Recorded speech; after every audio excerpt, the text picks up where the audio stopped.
नमस्कार स्टूडेंट्स।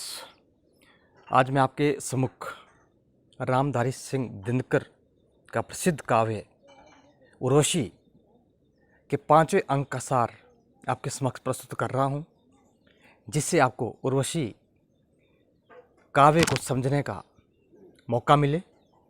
उर्वशी काव्य में क्या है, क्या कुछ रामधारी सिंह दिनकर ने कहा है, इस कारण मैं आपको जो है उसके 5वें अंक का जो सार है वो आपके सामने प्रस्तुत करने जा रहा हूँ। बहुत ही उल्लेखनीय काव्य माना जाता है। उर्वशी रामधारी सिंह दिनकर का उल्लेखनीय काव्य है और इसके 5वें अंक में इसमें पुररवा, उर्वशी और आयु की कहानी मुख्य रूप से बताई गई है कि किस तरह से उर्वशी, पुररवा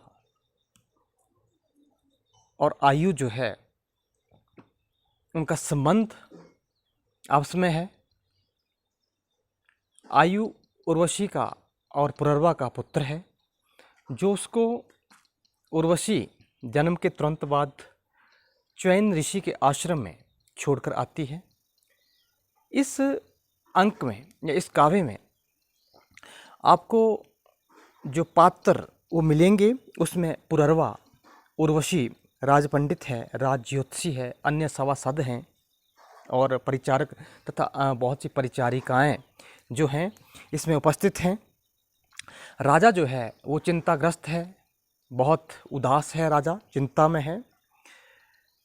उर्वशी और राजा के विवाह को 16 वर्ष हो गए हैं।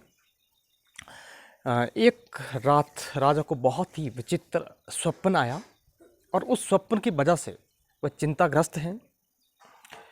उस स्वप्न को राजदरबार में अपने महामात्य और ज्योतिषी के समक्ष राजा जो है उस स्वप्न को बताते हैं कि मुझे क्या स्वप्न पड़ा। स्वप्न है कि राजा जो है, राजा की राजधानी में बहुत शोर मचा हुआ है, बहुत शोर शराबा है राजधानी में, और नगर निवासी जो है कहीं से एक बट वृक्ष जो है उठाकर लाते हैं।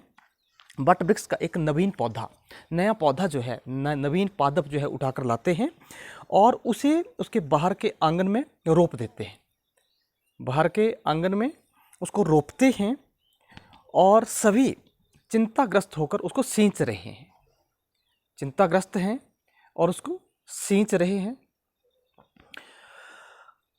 राजा जो है वह भी दूध लेकर आता है और दूध का घड़ा लेकर आता है और दूध से उस नवीन पादप को सींचता है।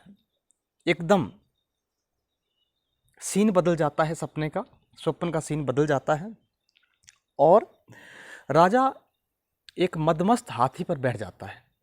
राजा मदमस्त हाथी पर बैठता है और बैठकर किसी जंगल में पहुंच जाता है।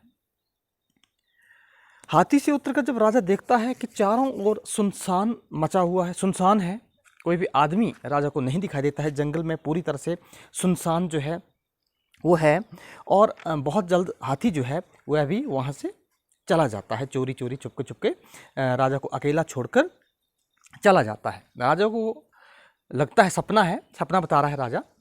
राजा को लगता है कि वह च्वेन ऋषि का आश्रम है, च्वेन ऋषि का आश्रम है और स्वयं च्वेन ऋषि जो है वृक्ष से सूखे वस्त्र उतार रहे हैं। अपने जो सूखे वस्त्र धोकर डाले हुए हैं, च्वेन ऋषि स्वयं उन सूखे वस्त्रों को उतार रहे हैं। वहाँ का वातावरण का जिक्र करता है कि वहाँ का जंगल का वातावरण कैसा था। जो काले हिरण थे वो पगडंडियों में विचरण कर रहे थे, मोर जो थे वो तट पर जो है बादल की गर्जना सुनकर नाच रहे थे। पूरी तरह से वातावरण जो है वहाँ पर, और च्वेन ऋषि के आश्रम में वहाँ पर एक दिव्य बालक, उसको दिव्य बालक दिखाई देता है और जिसकी बहुत वीर भुजाएं हैं, लंबी लंबी, बहुत वीर बालक है, लंबी लंबी भुजाएं हैं और उसने धनुष धारण किया हुआ है, धनुष धारण किया हुआ है और वह अपनी धनुष की प्रत्यंचा को मांझ रहा है। बहुत सुंदर बालक है, धनुष की प्रत्यंचा को वो मांझ रहा है। जैसे ही राजा उस बालक को पकड़ने का प्रयास करता है, ना जाने वह राजा जो है ना जाने वह बालक जो है कहाँ पर खो जाता है, उसको पकड़ने का प्रयास करता है, उसके सुंदर मुख को, सुंदर चेहरे को देखने का तथा पकड़ने का, चुंबन करने का प्रयास करता है, तो वो ना जाने कहाँ पर खो जाता है, उसको पता ही नहीं चलता है, पत्तों में जाकर छिप जाता है। राजा जो है अत्यधिक हैरान है, भयभीत है, और अब वो पृथ्वी तल को छोड़कर आकाश में विचरण करने लगा है। उसको लगता है कि अब मैं पृथ्वी तल को, सपना बता रहा है राजा कि अब पृथ्वी को छोड़कर आकाश में विचरण करने लगता है, और प्रातः होते तक वो बादलों के समान आकाश में तैर रहा है आकाश में, ऐसा उसको सपना जो है वो दिखाई देता है। अब जब ये सपना राजा बता रहा है, पास में उर्वशी बैठी हुई है, उर्वशी के सामने पूरे सभासदों के पास सामने जो है राजा इस तरह का सपना जो है अपना बता रहा है, तो उर्वशी जो है वो उस सपने को सुनकर जो है बहुत चिंताग्रस्त है, बहुत हैरान है। सारे का सारा वृत्तांत जो है, संपूर्ण वृत्तांत जो है उसको चित्र के समान उसकी आंखों के सामने जो है घूमता हुआ दिखाई देता है। वह बार बार अपनी दासी से पानी मांगते कि मुझे पानी लाओ, मुझे पानी लाओ, और उसके पसीने छूट जाते हैं, उसके ऐसे लगता है उसके गले में कोई ज्वाला अटक गई है, तो बहुत डरी हुई है, सहमी हुई है। राजा जो है अपने राज ज्योतिषी विश्वमना से, जो विश्वमना राज ज्योतिषी था, उससे उस सपने का फल के बारे में पूछता है। ये सपने का फल क्या है, क्या होगा, ये सपना जो है क्या होगा। विश्वमना जो है बहुत सोच समझ कर बताता है, और वो उधर उर्वशी बहुत परेशान है, हैरान है। उर्वशी को सब कुछ अपनी आंखों के सामने घटता हुआ दिखाई देने लगा है।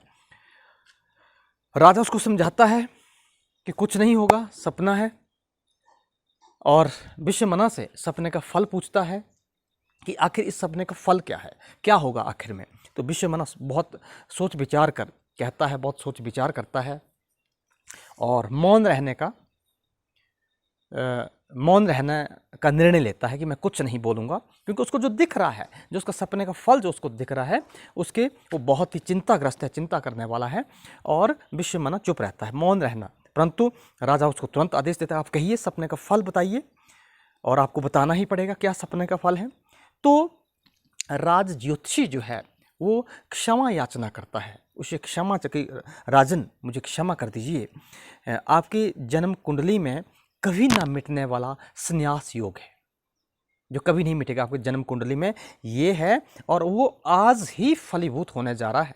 वो आज ही आपका संन्यास योग जो आपकी जन्म कुंडली में है, आज ही फलीभूत होगा, क्योंकि आपकी प्राण दशा में शनि ने प्रवेश किया है, तथा सूक्ष्म में मंगल ग्रह विद्यमान है। आपकी प्राण दशा में शनि ने प्रवेश किया और सूक्ष्म में मंगल जो है वो विद्यमान है, इसलिए आप आज ही संन्यास ले लोगे, और अपना जो राजपाट है, मुकुट है, वो आप अपने बेटे को सौंप देंगे।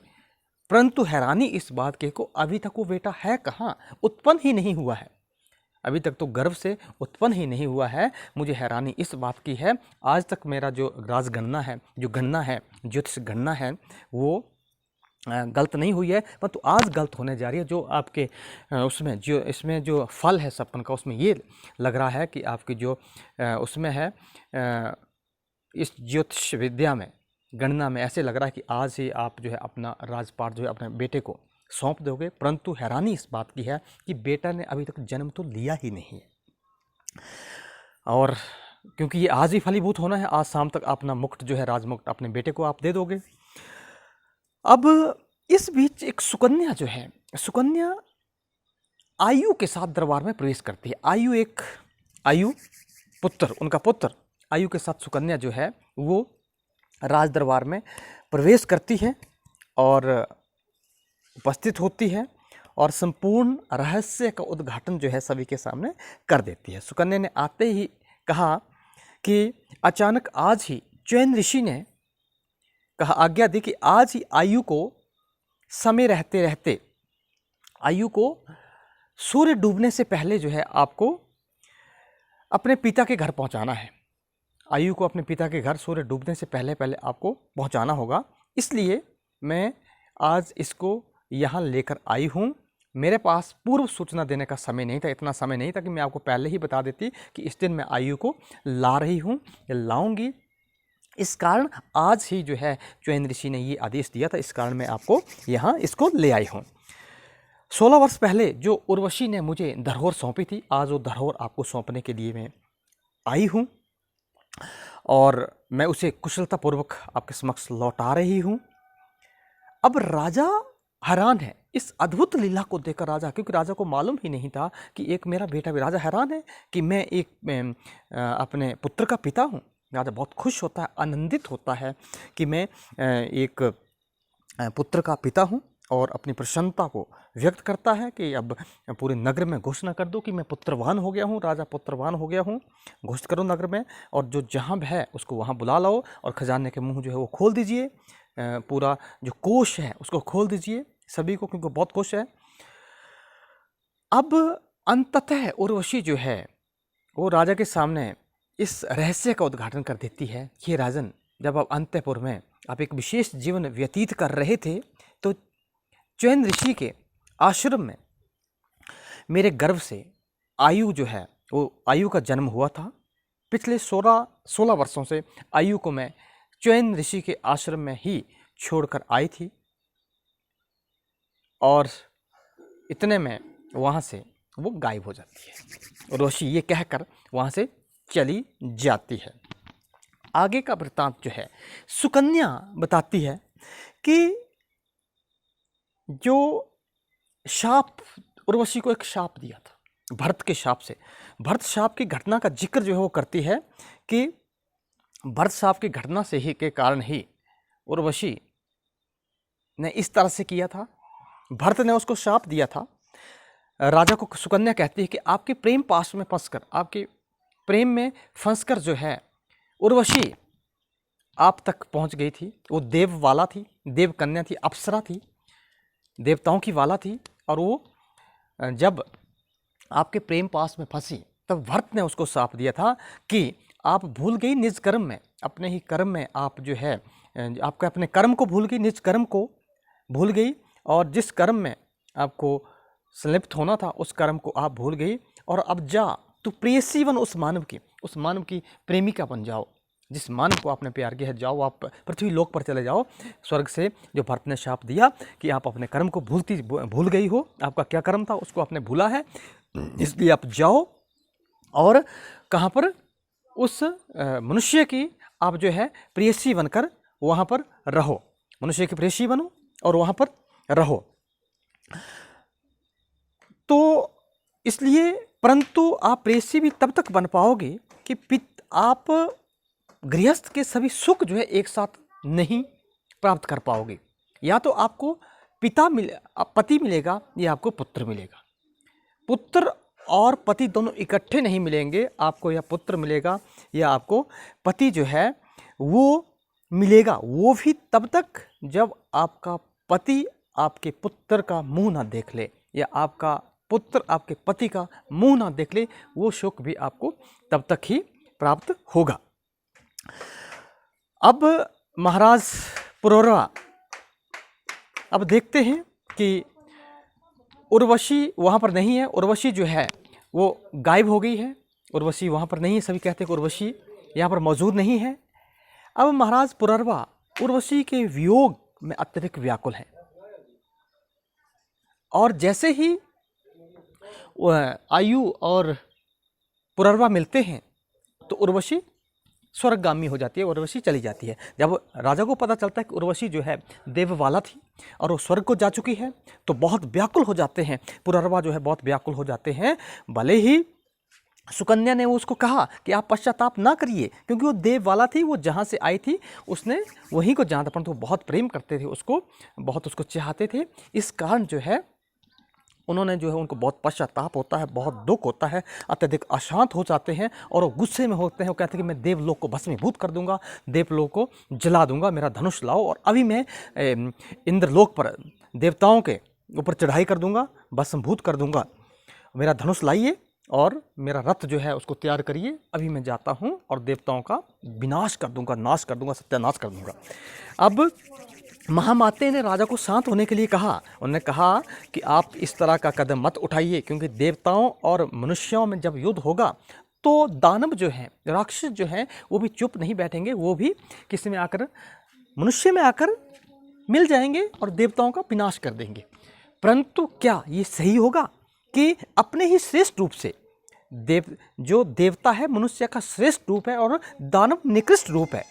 सबसे नीचे दानव है, उसके बाद मनुष्य है, उसके बाद देवता है। तो क्या मनुष्य अपने श्रेष्ठ रूप से युद्ध करेगा? कि ये सही होगा? ये सही नहीं होगा, क्योंकि मनुष्य का श्रेष्ठ रूप देवता है। वो देवता से युद्ध करना उसके लिए सही नहीं होगा। इसलिए वो कहते हैं कि ऐसी स्थिति में मनुष्य की सेना में मनुष्य में दानव भी मिल जाएंगे, राक्षस भी मिल जाएंगे और मनुष्य में राक्षसी प्रवृत्ति आ जाएगी। इसलिए आपको ये जहर पीना पड़ेगा। अब रही ये पश्चाताप, पीना होगा, ये गर्ल वेदना ये सहनी ही होगी। ये गर्ल जो है, ये जहर जो है आपको पीना होगा, ये वेदना जो है आपको सहनी होगी। सावधान, देवताओं से लड़ने में कल्याण नहीं है, देवताओं से लड़ने में आपका कोई भी कल्याण नहीं है। इसलिए आप सावधान हो जाइए, आपको ये जहर हमेशा के लिए पीना ही पड़ेगा, इस तरह का। परंतु जो पुनर्वा है वो मानने को तैयार नहीं है। वो विश्वमना से कहता है कि आप तो डर गए, डरपोक हो, मेरा धनुष रहिए, मैं किसी भी कीमत पर उर्वशी को प्राप्त करके रहूँगा। उन्होंने मेरी प्रेयसी मुझसे छीनी है, इसलिए मैं उनको भस्मीभूत कर दूंगा। राजा नहीं, पुनर्वा नहीं मानता है। तदुपरांत आकाशवाणी होती है। आकाशवाणी से महाराज को समझाने का प्रयास करते हैं कि आप जो है, आपका एक एक कदम जो है भविष्य की नींव रखेगा। आप जो कदम उठाने जा रहे हो उस कदम को सोच समझ कर उठाइए, क्योंकि आपका एक एक कदम जो है आपके कर्मों की ध्वनि जो है भविष्य के कानों तक गूंज रही है। इसलिए आप कोई भी ऐसा कदम ना उठाएं जिससे मानवता का विनाश हो जाए। इसलिए आप जो है, आपको जो आपने प्रत्येक मनुष्य ने जो सुख भोगा है, उस सुख भोगने का मूल्य जो है प्रत्येक मनुष्य को चुकाना पड़ेगा। आपको भी मनुष्य, आपको जो है इसकी कीमत तुम्हें गिन गिन कर चुकाना पड़ेगी।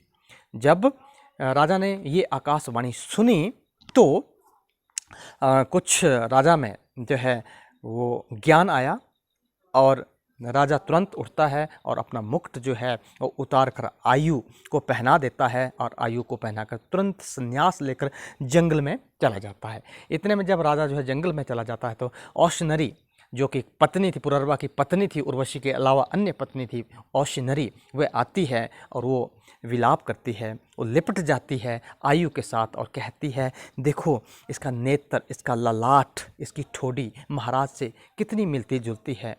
इसको 18 वर्ष 16 वर्ष तक जो है इसको पिता का सुख नहीं मिल पाया, पिता का प्यार नहीं मिल पाया, और जो जब स्वयं पिता का प्यार पाने के लिए यहाँ तक आया तो पिता संन्यास लेकर जंगलों में चला गया। मैं कितनी अभागिन हूँ, मुझे पति का प्यार जो है नहीं मिला, मैं क्यों नहीं उसके साथ साथ जहाँ वो गए वहाँ मैं चली गई। फिर सुकन्या जो है औशनरी को समझाने का प्रयास करती कि देवकी, हे देवी, आपकी व्यथा जो है स्वाभाविक है, आपकी पीड़ा असहनीय है, परंतु ये पीड़ा जो है आपको आजीवन कष्ट पहुंचाती रहेगी। इस तरह से, इस प्रकार आपको पश्चाताप करने से कोई भी आपको लाभ नहीं है। तुम्हारे जीवन में एक नया वृक्ष, नया पादप जो उत्पन्न हुआ है, इसकी सेवा करिए, उसको देखकर तुम्हें जीना पड़ेगा। इस बालक को, आयु को देखकर आपको जीना पड़ेगा।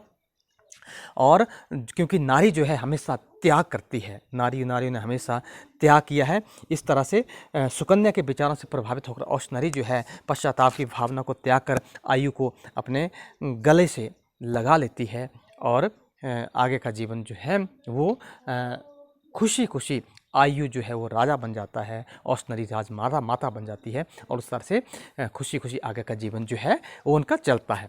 इस जो 5वां अंक मैंने आपको इसका सार बताया, इसमें मुख्य रूप से औशनरी जो कि माता है पुनर्वा की, पुनर्वा राजा है, उसकी प्रेयसी है, उसकी पत्नी है उर्वशी, उर्वशी को शाप मिलता है और वो स्वर्ग को प्राप्ति हो जाती है, क्योंकि उसको भरत ने शाप दिया था कि आप जिस मानव के साथ प्रेम करने लगी हो वो मानव, उसी मानव की प्रेयसी बनो, परंतु आपको गृहस्थ सुख जो है कभी नहीं मिलेगा। आपको या तो आपका पुत्र मिलेगा या आपको पति मिलेगा, वो भी तब तक जब पिता पुत्र को ना देख ले और पुत्र पिता को ना देख ले। जब वो दोनों मिल जाते हैं, कि इसी कारण वो च्वन ऋषि के आश्रम में जन्म के तुरंत पश्चात उसको छोड़कर आती है, और जब वो वहाँ पर आ जाता है तो जो उर्वशी है वो स्वर्ग को चली जाती है, और स्वर्ग को जाने के बाद पुनर्वा जो है बहुत गुस्से में आ जाता है और स्वर्ग को भस्मीभूत करने की कोशिश करता है, परंतु आकाशवाणी होती है, बहुत लोग उसको समझाते हैं और राजा जो है संन्यास धारण कर लेता है, अपना राजमुकुट जो है वो आयु को पहनाकर स्वयं जो है संन्यास धारण कर लेता है। तो ये जो स्वप्न का जो फल था, वह स्वप्न का फल राजा को जो है तुरंत फलीभूत हुआ और राजा जो है वो जंगल को चले। ये 5वें अंक का सार जो था उर्वशी में था। इससे आपको जो है उर्वशी की व्याख्या और उस उर्वशी को समझने का बहुत सहायता जो है इसमें मिलेगी। थोड़ा सा लंबा बन गया, तो आपने पूरी जो है वीडियो देखनी है। ठीक है, आपका धन्यवाद।